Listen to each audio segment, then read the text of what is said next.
Hi everyone. Wasim தாஜுதீனின் கொலை சம்பவத்தை மறைப்பதிலே dialogue ரெக்கார்டிங்குகள் மறைக்கப்பட்டதாக குற்றம் சாட்டப்பட்டவர், டயலாக்கின் பிரதானியாக செயற்பட்டவர், தற்பொழுது அனுரகுமார திசாநாயக்கவின் அரசிலே டிஜிட்டல் ஆலோசகராக செயற்படுவதாக இன்று பாராளுமன்றத்திலே முஜிபுர் ரஹ்மான் சுட்டிக்காட்டியிருந்தார். வசீம் தாஜுதீன் தொடர்பான கொலை சம்பவத்தில் முக்கிய ஆதாரங்களாக இந்த ரெக்கார்டிங்குகள் காணப்பட்ட நிலையிலே இந்த ரெக்கார்டிங்குகளை காவல்துறைக்கு வழங்க மறுத்தவராகவே அப்போதைய டயலாக்கின் பிரதானி ஹெசான் விஜயசூரிய காணப்பட்டார். அவரே தற்பொழுது ஏகேடி அரசின் டிஜிட்டல் ஆலோசகராகவும் காணப்படுகின்றார். இவரே கோட்டாபேவுடைய காலத்திலும் ஆலோசகராக செயற்பட்டார். இது தொடர்பாக பார்ப்பதற்கு முன்னர் தனியொருமை யூடியூப் சேனலை சப்ஸ்கிரைப் செய்யாதவர்கள் சப்ஸ்கிரைப் செய்து உங்கள் ஆதரவை வழங்குங்கள்.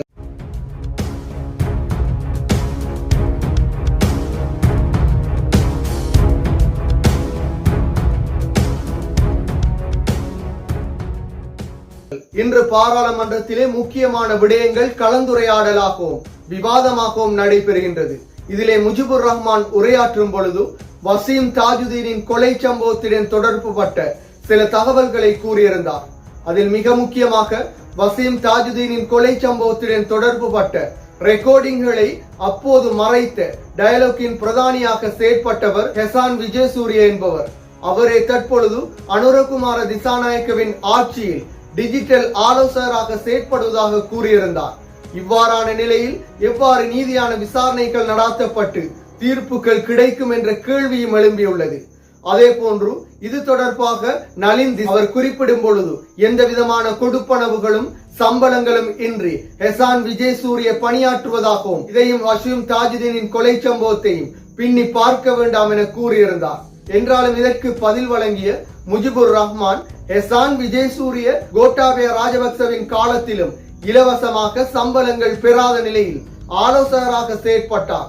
எனவே அதனை இதனுடன் ஒப்பிட வேண்டாம் என அவரும் கூறியிருந்தார். கோட்டாபய ராஜபக்சவின் காலத்திலும் ஆலோசகராக செயற்பட்டவரே தற்பொழுது அனுரகுமார திசாநாயக்கவின் காலத்திலும் ஆலோசகராக செயற்படுகின்றாரா என்ற பல கேள்விகளையும் எழுப்பியுள்ளது. அதே போன்று வசீம் தாஜுதீன் தொடர்பாக வைத்தியரின் தொலைபேசி அழைப்புகள், டிஐஜியின் தொலைபேசி அழைப்புகள், வசீம் தாஜுதீன் இறுதியாக அழைத்த தொலைபேசி அழைப்புகள் என அனைத்து தகவல்களையும் வழங்குமாறு நீதிமன்றம் கோரிய நிலையிலும் இவற்றை டயலாக்கின் பிரதானியாக செயற்பட்ட ஹெசான் விஜயசூரியவை மறைத்திருந்தார். என்றாலும் அதன் பின்னர் மைத்திரிபால சிறிசேனையுடைய காலத்திலே மங்கள சமரவீர, ராஜித போன்றவர்களின் வேண்டுகோளுக்கு அமைய மீண்டும் அந்த ரெக்கார்டிங்குகள் வழங்கப்பட்டதாக கூறப்படுகின்றது. இவ்வாறு வழங்காவிட்டால் உங்களுடைய லைசன்ஸ் கேன்சல் செய்யப்படும் என்று கூறப்பட்ட நிலையிலே இவை வழங்கப்பட்டதாக கூறப்படுகின்றது. என்றாலும் ஒரு குற்றச்சாட்டுடன் தொடர்பு பட்டவர் அல்லது குற்றச்சாட்டிற்கு உதவி செய்தவர் ஆலோசகராக இருக்கும் பொழுது இந்த விசாரணைகள் நீதியான முறையில் சரியான முறையில் நடைபெறுமா, தீர்ப்புகள் சரியாக கிடைக்குமா என்ற கேள்வியை எழுப்பியுள்ளது. சென்ற அரசாங்கங்களை போன்று இந்த அரசாங்கத்திலும் வசீம் தாஜுதீனுக்கு நீதி கிடைக்காமல் செல்லுமா என்ற கேள்வியை எழுப்பியுள்ளது.